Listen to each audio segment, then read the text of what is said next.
Assalamualaikum warahmatullahi wabarakatuh. Alhamdulillah thumma alhamdulillah. Alhamdulillahilladzi bi ni'matihi tatimmus shalihat. Alhamdulillahilladzi istafa Muhammadan min waladi Adam khaira nabiyyin arsalahu bil huda wa dinil haqq liyudhhirahu 'alad dini kullihi wa kafa billahi shahida. Asyhadu an la ilaha illallah wahdahu la syarika lah wa asyhadu anna sayyidana Muhammadan abduhu wa rasuluhu. Allahumma fasalli wa sallim wa barik wa karim wa azim wa tarham wa tahannan ala man bihi turja syafa'atuhu yaumal qiyamah sayyidina wa maulana Muhammadin wa ala alihi wa ashabihi wa sallama tasliman katsira. Ma ba'du, ma'asyiral muslimin, ma'asyiral muslimat, Bapak Ibu jamaah majelis subuh Masjid Jami' Nurul Huda rahimakumullah. Puji dan syukur sama-sama kita haturkan kehadirat Allah Subhanahu wa taala. Alhamdulillah, pagi hari ini kita dapat memenuhi panggilan Allah Subhanahu wa taala salat subuh yang alhamdulillah telah kita lakukan secara berjamaah. Kita lanjutkan dengan bersama-sama duduk sejenak di majlis yang amat mulia, majlis ilmu. Mudah-mudahan hadirnya kita, duduknya kita di rumah Allah, di majlis yang mulia ini, kita senantiasa mendapat ridha dan keberkahan dari Allah Subhanahu wa taala. Amin ya rabbal alamin. Salawat beriring salam semoga senantiasa tercurah limpahkan keharibaan junjungan kita Nabi besar Muhammad sallallahu alaihi wasallam, para pengikutnya, para sahabatnya, kita yang hadir berdoa dan berharap semoga nanti di hari kiamat kita semuanya akan mendapat syafaat dari Rasulullah sallallahu alaihi wasallam. Seperti biasa, sebelum saya lanjutkan, saya mengajak mari kita baca suratul Fatihah. Kita mohon kepada Allah dengan Fatihah ini semoga orang-orang tua kita, guru-guru kita, keluarga kita yang telah pulang ke rahmatullah, bil khusus orang-orang yang sudah berkiprah banyak buat Masjid Jami' ini, semoga almarhumin, almarhumat di alam kuburnya senantiasa mendapatkan cucuran rahmat maghfirah dari Allah Subhanahu wa taala. Kuburnya dijadikan raudhah min riyadil jinan.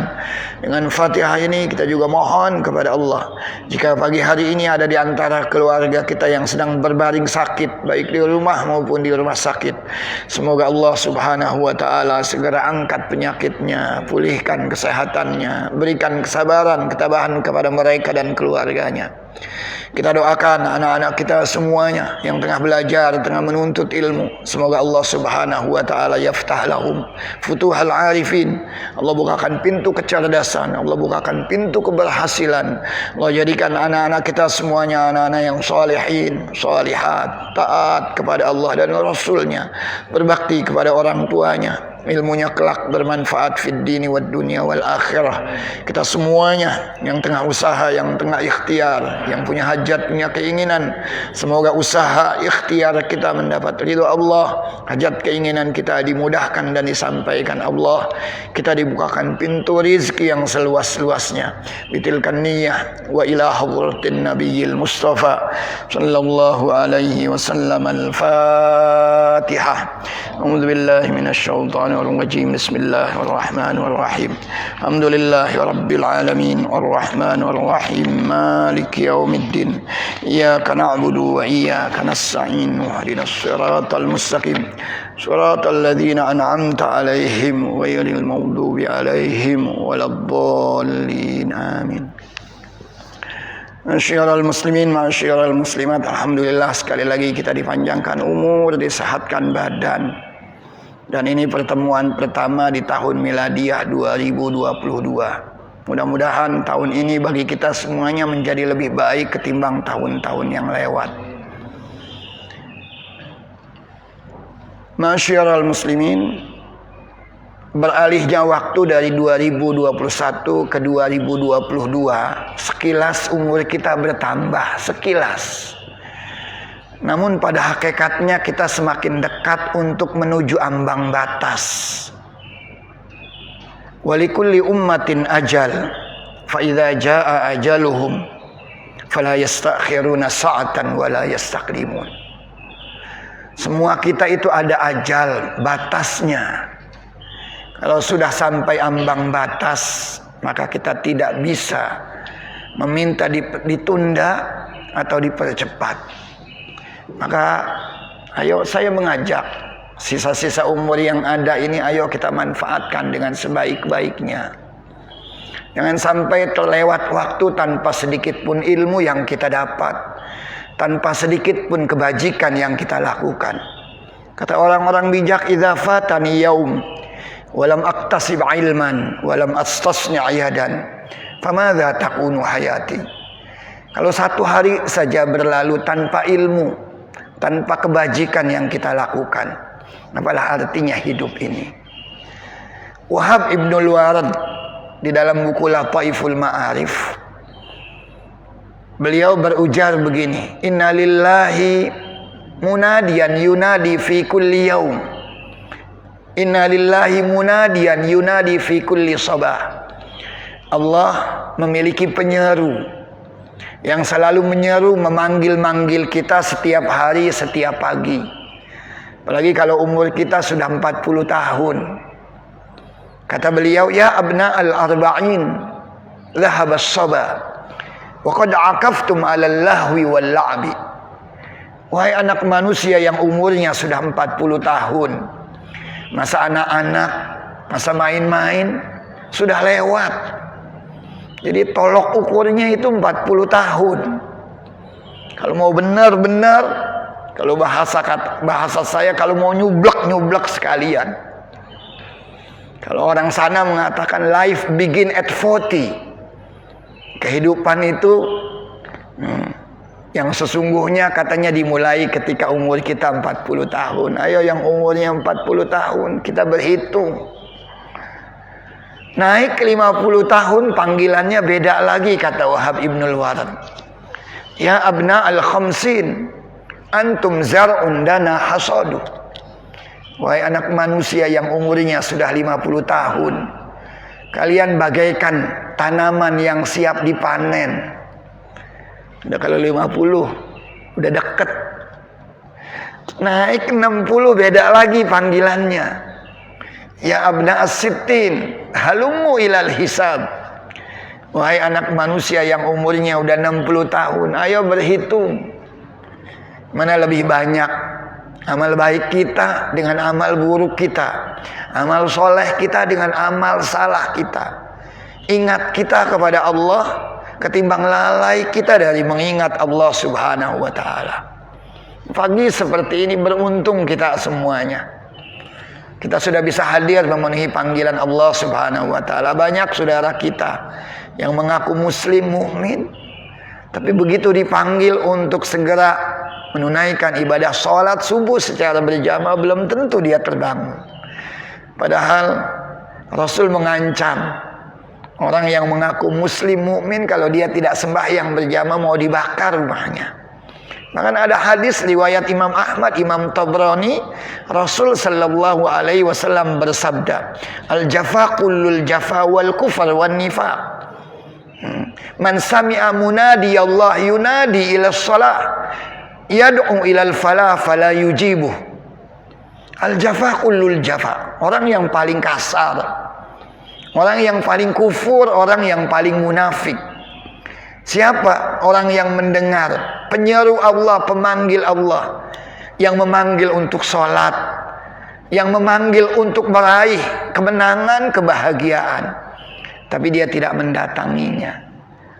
Beruntung kita yang pagi hari ini datang sholat subuh secara berjamaah. Faman shalla as-subha fi jama'atin faka'annama qama al-laila nisfa faka'annama qama al-laila kullah. Yang sembahyang subuhnya berjamaah, maka dia seperti orang yang melakukan qiyamul lail sepanjang malam. Ayo, yang udah 60 tahun ngitung kita. Naik 70 tahun beda lagi panggilannya. Ya abna as-sab'in, madza qaddamtum wa madza akhartum. Apa yang sudah kalian persembahkan dan apa yang kira-kira masih tersisa? Jangan-jangan udah umur 70 tahun padahal duit ada. Tapi sampai sekarang haji daftar aja belum. Jangan sampai kita begitu. Padahal ada hadis, man malaka zadan wa rahilatan tuballighuhu ila baitillahil haram. Siapa saja yang memiliki bekal, yang memiliki kendaraan, kalau sekarang mungkin ongkos naik haji, tetapi dia tidak segera menunaikan ibadah haji, falam yahijja, disuruh pilih oleh Rasulullah, falyamut insya'a yahudiyan wa insya'a nasraniyan. Silahkan matinya, katanya, pilih antara mati dalam keadaan Yahudi, mati dalam keadaan Nasrani. Ayo lihat lagi tabungan kita, kalau sudah cukup segera setorkan untuk bisa menunaikan ibadah haji. Ayo lihat lagi, jangan-jangan sudah 70 tahun kita Al-Quran itu bacanya saja belum bisa. Ayo lihat lagi. Padahal orang yang sibuk dengan Al-Quran sampai dia tidak meminta. Bacaannya Al-Quran saja, pagi, siang, sore, malam. Yang digeluti itu melulu Al-Quran. Dia nggak meminta. Dalam hadis qudsi, Rasul bersabda, Allah berfirman, man syaghalahul Quran an dzikri wa mas'alati. Kata Allah Subhanahu wa taala, a'taitu afdala mas'alahu sa'ilun. Yang sibuk dengan Al-Quran, dia baca, dia tadaburi, dia amalkan, sampai dia tidak berzikir yang lain, sampai dia tidak meminta. Kata Allah Subhanahu wa taala, aku akan berikan dia yang terbaik, yang diminta oleh orang yang meminta. Ayo, jangan-jangan bacaan kita terhadap Al-Quran kalah ketimbang bacaan yang mampir di postingan-postingan handphone kita semuanya. Ayo baca Al-Quran. Kemudian kalau sudah 80 tahun, panggilannya sudah beda lagi. Ya abna as-samanin, la uzra lakum. Sudah tidak ada alasan lagi kalau sudah 80 tahun untuk tidak mendekatkan diri kepada Allah Subhanahu wa taala. Kalau bahasa saya udah bau tanah. Ayo, mumpung Allah masih memberikan sisa-sisa umur, manfaatkan sisa-sisa umur ini dengan sebaik-baiknya. Lakukan muhasabah. Ulama-ulama selalu mengajak kita untuk melakukan muhasabah. Ibrahim Ibnu Umar Al-Yamani, Abul Hasan Al-Mahdi, Al-Imam Al-Kazim. Kita muhasabahnya kadang-kadang cuma di akhir tahun, di awal tahun. Padahal kita diajak oleh mereka ini, ulama-ulama, untuk melakukan muhasabah setiap hari. Sampai ulama-ulama ini mengatakan, laisa minna man lam yuhasib nafsahu fi kulli yaum. Bukan kelompokku yang tidak mau melakukan muhasabah, introspeksi. Dia mengajaknya bukan cuma setahun sekali. Biasanya kita muhasabahnya setahun sekali. Setiap hari kita disuruh untuk melakukan muhasabah. Ayo, lakukan muhasabah. Nanti di hari kiamat kaki kita itu tidak akan pernah beringsut dari tempat kita berdiri sampai ditanya oleh Allah akan 4 hal. An umrihi fima afnah, an jismihi fima ablah, an ilmihi madza amila bih. Kalau sudah berbicara tentang harta, an malihi min aina tasabahu wa fima anfaqahu. Umurnya untuk apa dia habiskan? Jasadnya, kesehatannya, untuk apa dia gunakan? Ilmunya, untuk apa dia amalkan?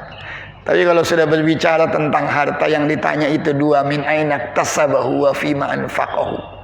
Dari mana didapat dan untuk apa dibelanjakan? Ayo, hati-hati dalam mengais rezeki. Ada hadis sahih riwayat Imam Bukhari. Hadis sahih riwayat Imam Bukhari, kata Rasul, ya'ti 'alan nasi zaman la yubalil mar'u ma akhadh aminal halal aminal haram. Sepertinya ini sekarang sudah menjadi kenyataan. Akan datang satu masa, kata Rasulullah sallallahu alaihi wasallam, di mana orang sudah tidak peduli lagi bagaimana dia mengais rezeki. Apakah dari yang haram, apakah dari yang halal. Subhanallah. Padahal kata Imam Ali karamallahu wajhah, dunia termasuk harta kita, halaluha hisab wa haramuha iqab. Dunia itu yang halal saja akan dihisab. Yang haram sudah pasti akan disiksa oleh Allah Subhanahu wa taala. Al-Imam Thawri menarik sekali. Sekarang ini banyak orang yang melakukan money laundering. Ketika dia mengais rezeki, dia sudah tidak peduli mana halal, mana haram. Uangnya banyak, tapi dari hasil korupsi. Habis itu dipakai untuk melakukan ketaatan kepada Allah. Nyumbang masjid, nyumbang musola, menyantuni yatim, membuat pesantren. Kata Imam Thawri, orang yang begitu itu tidak akan ada gunanya. Man anfaqa min malihil haram fi ta'atillah. Siapa saja yang menafkahkan dari hartanya yang haram untuk ketaatan kepada Allah, nyarinya haram, lalu dipakai untuk sodakoh, dipakai untuk menyantuni yatim, dipakai untuk mendirikan pesantren. Apa kata Al-Imam Ats-Tsawri? Orang yang seperti ini kaman tahhara thawbahun najis bil baul. Seperti orang yang mensucikan bajunya yang kena najis dengan air kencing. Baju kena najis dicuci dengan air kencing, nggak akan pernah bisa suci itu. Jadi kalau sudah berbicara tentang harta, hati-hati. Min aina iktasabahu wa fima anfaqahu. Dari mana kita dapat dan untuk apa kita belanjakan. Orang-orang dulu begitu hati-hati dalam mengais rezeki dia. Orang tuanya Imamul Haramain Al-Juwaini, subhanallah, dia itu tidak membiarkan anaknya itu dirawat, diasuh oleh orang lain kecuali ibunya, dan ayahnya itu berusaha sekali untuk memberikan anaknya itu dari yang halal. Sampai suatu hari ketika ibunya itu meninggal, diambil oleh tetangganya, disusui oleh tetangganya. Begitu ayahnya Imam Al-Haramain Juwaini ini tahu, subhanallah, anaknya diambil dari perempuan tersebut. Nukisa ra'su, kepalanya ditaruh di bawah, diorak-orak seperti ini. Mas sahabat tahu, perutnya diurut-urut supaya air susu yang masuk ke dalam perutnya itu keluar lagi. Bahkan orang tuanya itu ada khala isbi'ahu fi fami, dimasukkan jari telunjuk ayahnya ke dalam mulut anaknya yang tadi. Imamul Haramain Al-Juwaini ini supaya air susu yang sudah masuk ke dalam perutnya itu dimuntahkan. Begitu keluar semuanya, baru dia berhenti untuk melakukan itu. Dia bilang, matinya anak ini masih lebih baik bagi saya ketimbang dia disusui oleh orang yang saya tidak tahu, katanya. Rizkinya itu minal halal am minal haram. Maka tumbuh nanti Al-Imam Al-Haramain Al-Juwaini ini menjadi seorang ulama yang begitu dahsyat ilmunya. Suatu hari ketika dia sedang menyampaikan di majelis ilmunya ini, dia terlupa. Begitu dia terlupa, dia bilang, jangan-jangan ini sisa. Kata beliau, jangan-jangan ini sisa dari air susu yang pernah masuk ke dalam perut saya. Subhanallah, begitu hati-hatinya dulu orang-orang dulu dalam mengais rezeki. Jadi apa yang halal, yang kita masukkan ke dalam mulut anak istri kita itu akan berpengaruh terhadap akhlak baiknya. Tapi kalau yang masuk ke dalam mulut dan perutnya itu dari yang haram, itu juga akan berpengaruh terhadap karakter akhlak dari anak-anak kita, dari keluarga kita. Ayo lakukan muhasabah. Masyaallah muslimin. Kita lanjut kajian kita di buku Bidayatul Hidayah. Babnya sudah sampai tentang adabu al-lisan. Bismillahirrahmanirrahim. Kita sudah sampai di adabu al-lisan. Bismillahirrahmanirrahim. Saya baca dulu. Adabul lisan. Wa ammal lisanu fa innama khuliqa litukthira bihi dzikrallahi ta'ala wa tilawata kitabih wa turshida bihi khalqallah ila tariqihi wa tudhhira bihi ma fi dhamirika min hajati dinika wa dunya. Fa idza ista'maltahu fi ghairi ma khuliqa lahu faqad kafarta ni'matallah faqad kafarta ni'matallahi ta'ala fihi wa huwa aghlabu a'dha'ika 'alaika wa 'ala sa'iril khalqi wa la yaqubbun nasa finnar 'ala manakhirihim illa hasaida alsinatihim fastadhhir 'alaihi bighayati quwwatika hatta la yakubbuka fi qa'ri jahannam. Fa fil khabar inna rajul la yatakallamu bil kalimah liyudhika biha ashabah fayahwi biha fi qa'ri jahannama 70 kharifan. Wa ruwiya annahu qutila syahidun fil ma'rakati ala ahdi Rasulillah sallallahu alaihi wasallam. Faqala qailun hani'an lahu al-jannah. Faqala an-nabiy sallallahu alaihi wasallam ma yudrik la'allahu kana yatakallamu fima la ya'ni wa yabkhalu bima la yughni. Ini bab lisan ini nanti materinya cukup panjang ini. Mudah-mudahan bisa selesai. Al-lisan fa inna ma khuliqa litukthira bihi dzikrallah. Jadi kita punya lisan ini diciptakan oleh Allah agar kita banyak berzikir mengingat Allah Subhanahu wa taala. Tadi saya katakan zikir yang paling afdal adalah baca Al-Qur'an.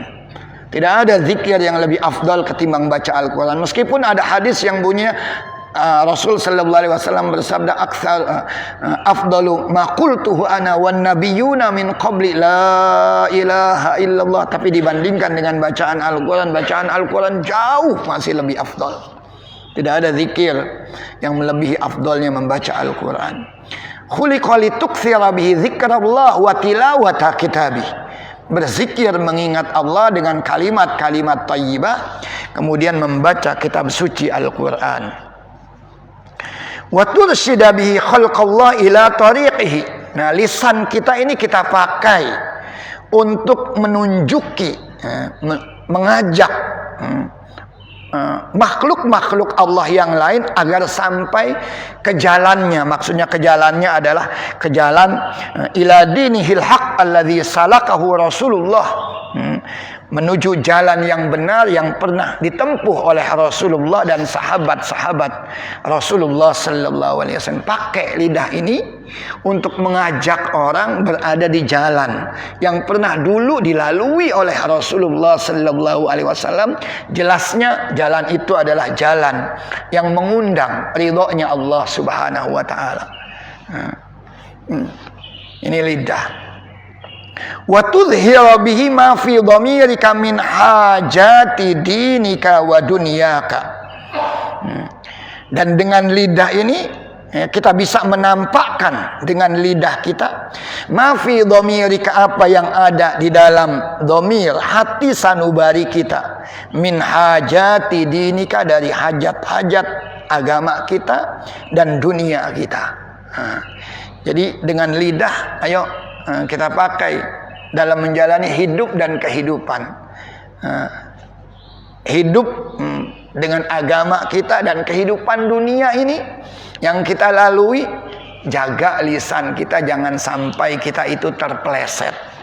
Ini ada buku cukup bagus ini, Dalilus Sa'ilin. Ketika dia berbicara tentang lidah, ini ada ungkapan-ungkapan yang subhanallah. Ini ada ungkapan yang bunyinya begini. Lidah itu yang keluar dari mulut kita itu bagaikan obat. Nih, qala Amr bin Al-As, al-kalamu dawa. Ucapan kita ini bisa menjadi obat katanya. Saya mau tanya, kalau minum obat bagusnya banyak-banyak apa dikit-dikit? Antum puyeng, beli Panadol 1 strip, saking ingin sembuhnya minum 1 strip semuanya.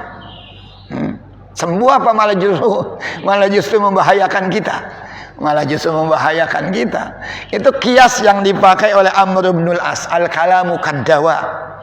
Ucapan kita yang keluar dari lisan kita ini seperti obat. In aqlalta minhu nafa. Kalau kita minum obat itu sesuai dengan takaran, betul kita pengen sembuh, sesuai dengan dosisnya, itu akan bermanfaat. Wa in aktsarta minhu qatal. Pengen sembuh, beli Panadol 1 strip, semuanya kita minum. Bukan malah bermanfaat buat kita, malah bisa membunuh kita. Itu artinya apa? Lidah kita ini, ucapan yang keluar dari lidah kita, kalau nggak perlu banget, nggak usah ngomong. Itu akan menjadi bumerang buat kita semuanya ini. Fa idza sta'maltahu fi ghairi ma khuliqa lahu. Kalau lidah kita pergunakan buat untuk yang diciptakan oleh Allah. Jadi diciptakan untuk apa tadi?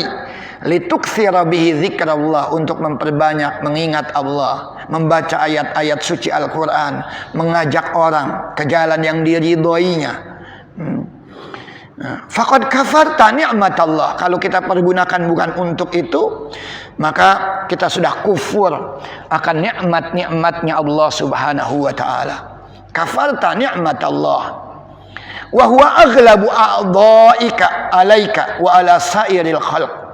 Aghlabu a'dha'ika itu diartikan ini anggota tubuh kita yang paling dominan, yang paling berpengaruh, itu lidah. Ada mata, ada tangan, ada telinga. Tapi yang paling dominan, yang paling berpengaruh untuk bisa menghantarkan kita selamat di dunia, selamat di akhirat, lidah kita. Maka di sini oleh Hujjatul Islam Al-Imam Al-Ghazali dikatakan, huwa al-lisan aghlabu a'dha'ika 'alaika wa 'ala sairil khalq. Lidah itu anggota tubuh kita yang paling dominan, yang paling berpengaruh terhadap diri kita semuanya. Ini saya baca di syarahnya ini, Maraqi al-Ubudiyah. Ini ada ungkapan begini. Kana min du'ai Daud alaihi salam. Ini di antara doanya Nabi Daud alaihi salam. Allahumma inni as'aluka arba'atan wa a'udzu bika min arba'atin. Ya Allah, aku mohon kepada Engkau 4 hal, dan aku berlindung kepadamu ya Allah dari 4 hal. Fa'ammal lawati as'aluka. Adapun yang aku minta kepada Engkau ya Allah, satu, yang pertama yang dia minta itu lisanan zakiran. Fa inni as'aluka ya Rabb lisanan zakiran. Aku mohon kepadamu ya Allah lisan yang selalu berzikir mengingatmu ya Allah. Kemudian yang kedua yang dia minta, wa qalban syakiran. Aku mohon kepadamu hati yang pandai bersyukur kepada Allah Subhanahu wa taala, seperti yang dicontohkan oleh Nabi Muhammad itu kalau qiyamul lail tatafattar qadamah, kakinya sampai bengkak-bengkak itu. Istrinya Sayyidah Aisyah nanya, kenapa engkau lakukan ini ya Rasulullah? Wa qad ghufira ma taqaddama min dzanbika wa ma ta'akhkhar. Padahal dosa-dosamu sudah diampuni oleh Allah. Apa kata Rasulullah sallallahu alaihi wasallam? Afala uhibbu an akuna 'abdan syakuran. Apa aku tidak ingin menjadi hamba yang pandai bersyukur? Maka ini yang diminta Nabi Daud adalah qalban syakiran wa badanan sabiran. Dia minta badan yang sabar. Sabar dalam apa? Sabar dalam melakukan ketaatan, sabar terhadap maksiat. Ini melakukan ketaatan kita diminta sabar nih. Hari ini kita datang, besok datang nggak? Hujan datang nggak? Ini badanan sabiran. Yang terakhir yang diminta oleh Nabi Musa ini dari yang 4 ini, wa zaujatan tu'inuni fi dunyaya wa akhirati. Nabi Daud minta, ya Allah karuniai aku istri yang bisa menolongku dalam urusan duniaku dan urusan akhiratku. Nah, dia minta begitu Nabi Daud alaihi salam. Ini yang dia minta 4. Lalu yang dia mohon perlindungan dari 4 itu apa? Wa ammal lawati a'udzu bika minhunna fa inni a'udzu bika min waladin yakunu alayya sayyidan. Aku berlindung kepadamu ya Allah dari anak yang akan menjadikan dirinya itu sebagai tuan aku. Artinya dia diperbudak oleh anaknya. Ini ungkapan anak tersebut durhaka sama orang tuanya. Saya berlindung kepadamu dari anak yang keberadaannya bagi saya sebagai tuan. Artinya Orang tuanya itu dianggap sebagai budak sama anaknya. Ini anak yang durhaka. Itu yang Nabi Daud alaihissalam mohon perlindungan, ya Allah jangan sampai anak aku itu menjadi tuan bagiku. Artinya anak aku itu menjadi anak yang durhaka. Wa min imra'atin tusibuni qabla waqtil masyib. Ini menarik sekali nih. Nabi Daud dalam doanya dia mohon kepada Allah, ya Allah aku berlindung kepadamu dari orang perempuan, dari istri yang membuat aku beruban sebelum waktunya. Maksudnya apa? Jangan-jangan kita dirongrong oleh istri kita nih. Sebelum waktunya beruban, akhirnya beruban. Tuntutannya terlalu banyak. Apalagi kalau udah menuntut dunia misalkan. Naudzubillah. Akhirnya suaminya itu dibuat beruban sebelum waktunya. Dipusingkan dengan urusan-urusan istrinya. Naudzubillah. Wa min malin yakunu adzaban li wa wabalan alayya. Aku berlindung kepadamu ya Allah dari harta yang justru akan menjadi azab buatku dan musibah buatku.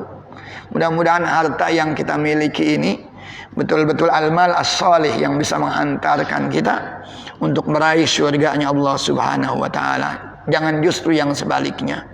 Tadi saya sudah bilang, jangan sampai harta kita itu kita tidak peduli dari mana kita hasilkan.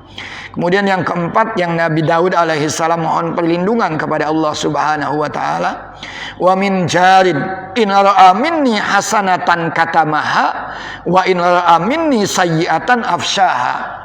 Aku berlindung kepada engkau, kata Nabi Daud dalam doanya ini, dari tetangga yang jika dia melihat aku melakukan kebaikan, dia diam aja. Dia sembunyikan kebaikanku. Tapi begitu dia melihat kesalahanku, keburukanku, afshaha. Itu ada tetangga yang begitu. Kalau kita baik, dia sembunyikan kebaikan kita. Tapi kalau kita melakukan kesalahan, keburukan, wah langsung disebar kemana-mana. Maka Nabi Daud alaihissalam diantara 4 yang dia minta itu. Tapi dari sekian banyak yang dia minta, dia mohon kepada Allah lisanan zakiran, lidah yang pandai mengingat Allah Subhanahu wa taala. Maka di sini dikatakan lisan itu aghlabu a'dha'ika 'alaika wa 'ala sairil khalq. Bukan buat kita saja, seluruh makhluk Allah itu yang paling dominannya adalah lidahnya itu. Kemudian selanjutnya, wala yaqubbun nasa finnari ala manakhirim illa hasaida alsinatihim. Tidaklah seseorang itu dicampakkan ke dalam neraka kecuali merupakan hasil atau panenan dari lidahnya. Jadi orang akan banyak masuk ke dalam neraka itu buah dari lidahnya.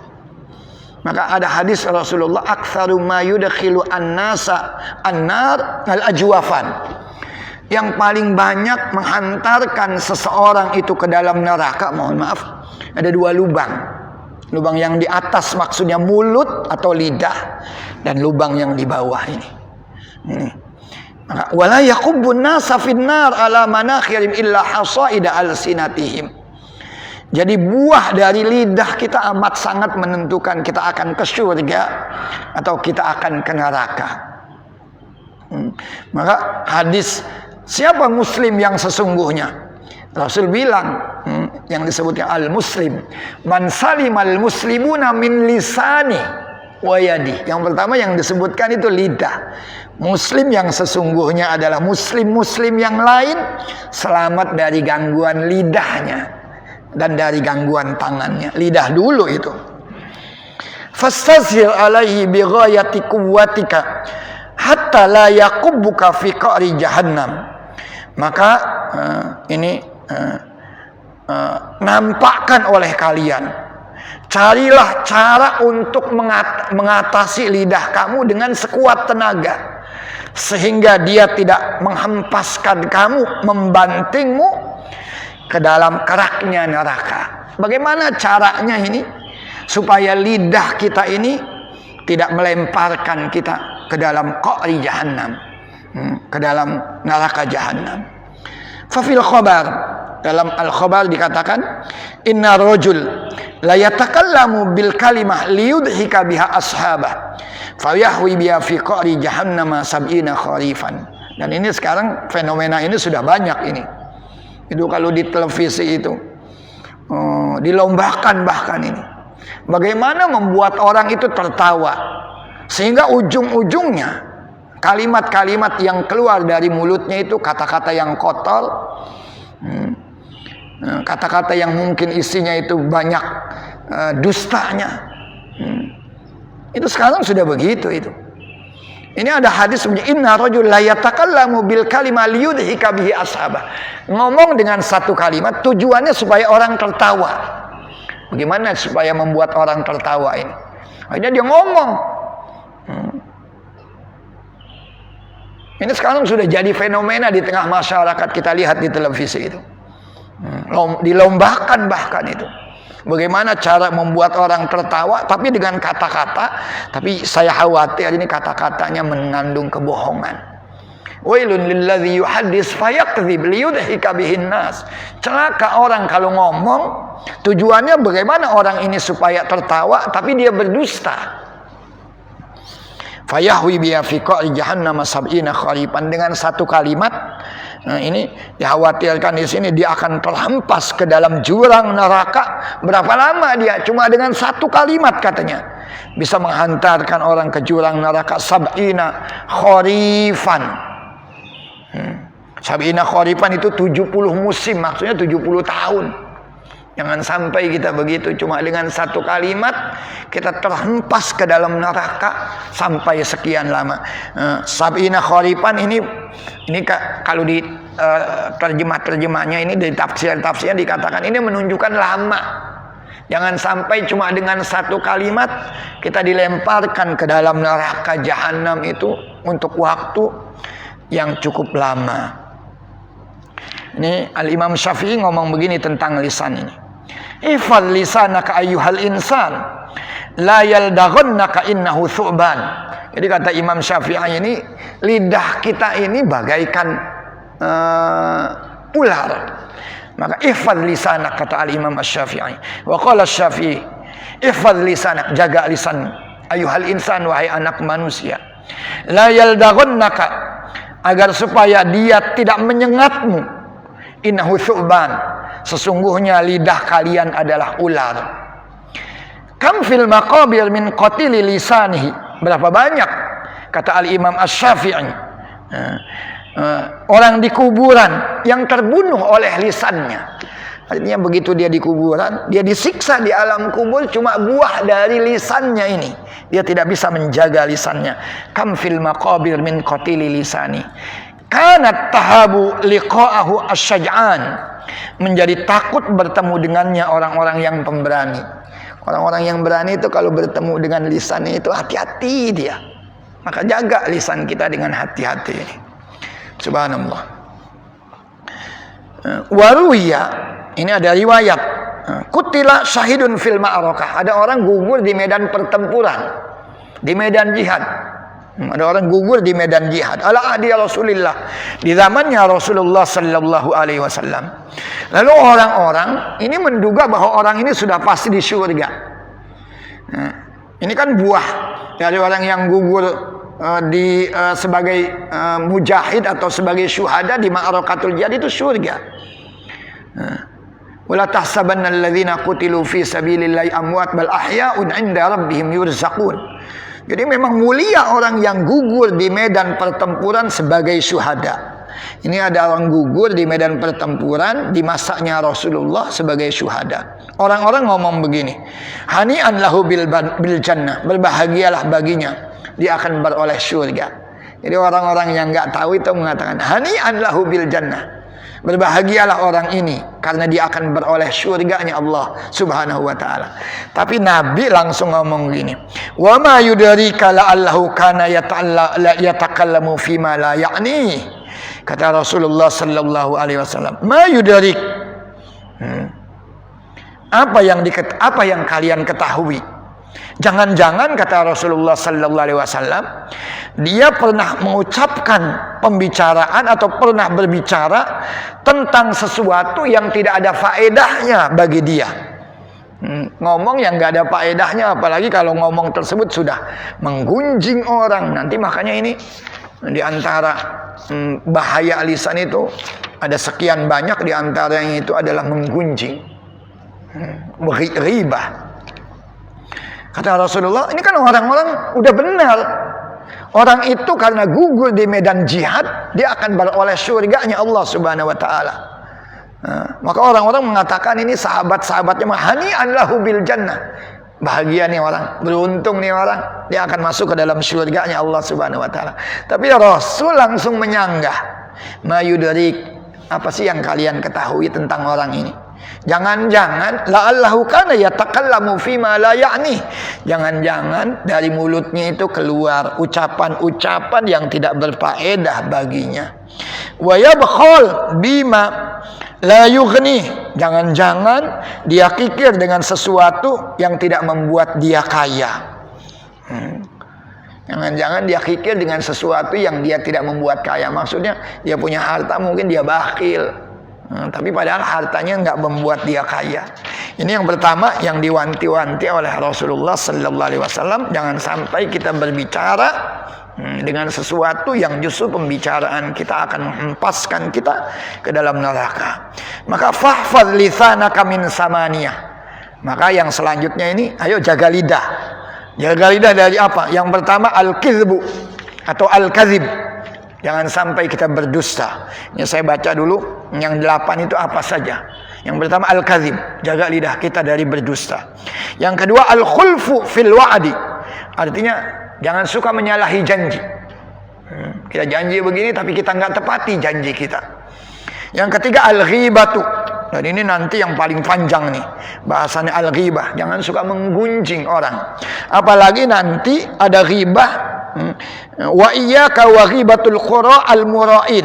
Ini ghibah kalau menurut Hujjatul Islam Al-Ghazali. Hati-hati dari gunjingan. Al-qura itu diartikan para ulama. Al-mura'in yang ahli riya.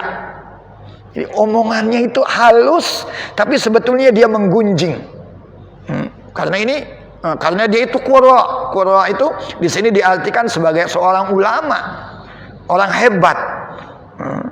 Tapi dia sebetulnya menggunjing orang lain.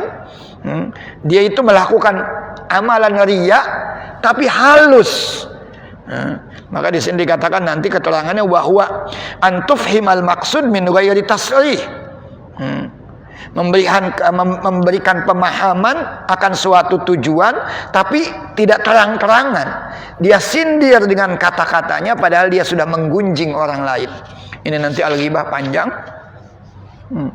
Kemudian yang selanjutnya ini lidah kita yang harus kita jaga. Yang keempat dari al-mira wal jidal wa munaqashatin nas bil kalam.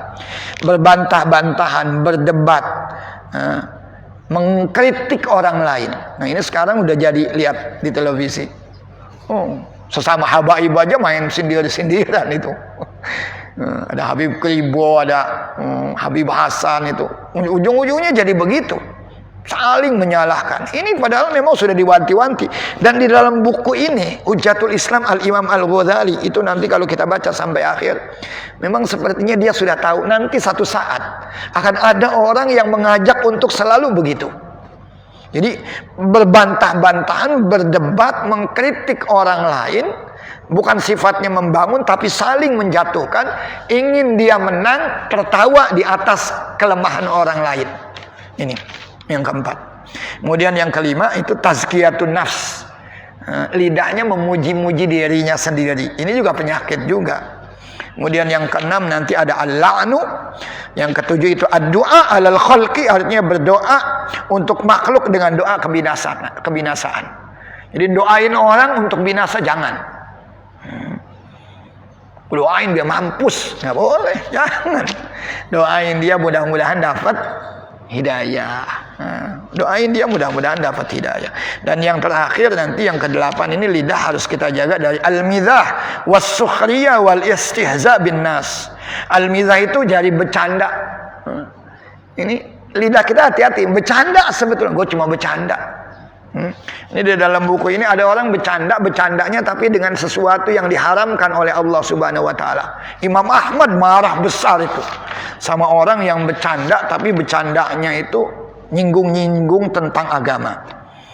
Ini ada cerita di sini, karena baina Ahmad ibnul Hanbal wa Yahya ibnu Muayyan suhbah tawilah. Dia sahabat kental. Lalu sahabatnya ini akhirnya ditinggalkan oleh Ahmad ibnul Hanbal. Kenapa? Karena dia bercanda, tapi bercandanya itu menyinggung-nyinggung agama. Dia ngomong begini nih, sahabatnya ini Yahya ibnu Muayyan, la as'alu ahadan syai'an walau a'tani syaitanu syai'an la aqaltuhu. Bercanda dia nih di depan Ahmad ibnul Hanbal. Akhirnya saya nggak akan minta apa-apa dari orang. Ini bercandanya begitu nih, sahabat padahal. Nah, Yahya ibnu Muayyan dengan Ahmad ibnul Hanbal sahabat kental, suhbah tawilah, tapi ditinggalkan akhirnya. Saya nggak mau bersahabat dengan ente. Kenapa? Karena orang ini bercandanya sudah bawa-bawa agama. Bagaimana dia bilang? Sahabatnya ngomong ini, la as'alu ahadan syai'an. Saya nggak pernah minta apa-apa dari orang. Walau a'tani syaitan la aqaltuhu.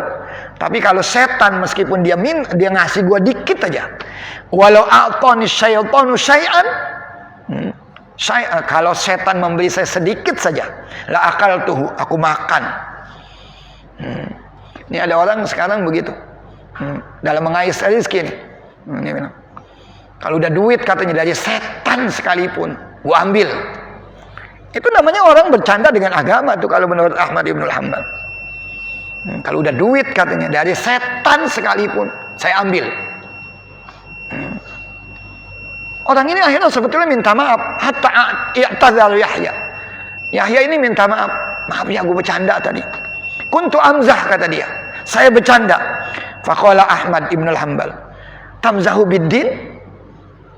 Ente bercanda dalam hal agama? Subhanallah. Jangan bercanda, tapi ini sudah masuk ke ranah agama. Subhanallah. Jangan bercanda. Ini bercanda padahal, tapi sudah masuk ke ranah agama bercandanya itu. Ditinggal dia. Ini al-mizah. Kemudian as-sukhriyah, mengolok-olok orang. Al-istihza, saya mengejek orang. Lalu sukhriyah, mengolok-olok. Jangan-jangan yang kita olok-olok itu jauh lebih bagus ketimbang kita semuanya. Ustaz Ali, ini belum baru aja ifad lisanak min samania, ini baru 8 ini. Sudah waktunya sudah habis ini. Silakan kalau ada yang ingin bertanya. Tadi sudah saya muqaddimah yang 8 ini, ada al-kidbu, ada al-ghibatu, ada al-khulfu. Al-khulfu fil wa'di itu banyak, itu nanti ada al-midha, ada as-sukhriyah, ada tazkiyatun nafsi, ada al-la'nu, macam-macam. Silakan kalau ada yang ingin ditanyakan sekitar masalah ini atau masalah yang lain. Tafadhol. Hal min soal. Sudah masuk waktu syuruk. Silakan. Intinya ya jaga lidah kita baik-baik. Satu kata jangan sampai menjerumuskan kita ke neraka untuk waktu yang lama. Sab'ina kharifan. Sab'ina kharifan 70 musim. Itu artinya waktu yang lama. Jangan sampai begitu. Silakan. Hal min soal, ada yang ingin bertanya?